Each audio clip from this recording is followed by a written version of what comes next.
সূর্যটা ডুবে যাবে, পৃথিবী আবার আলোকিত হবে, কিন্তু সে আলোক ধারার মাঝে থাকবো নাই আমি। হয়তোবা তুমি চিৎকার করে বলবে সেদিন, অনেক ভালোবাসি হে প্রিয়।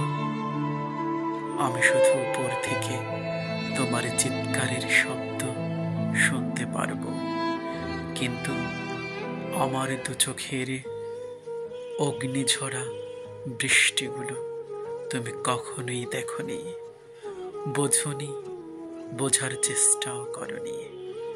হে প্রিয়তম, তোমাকে যে বারবার বোঝাতে চেষ্টা করেছি অনেক বেশি ভালোবাসি, নিস্তব্ধতায় শুধু কেঁদেছি, কিন্তু তুমি আমার আর্তনাদ বোঝনি। আমি চলে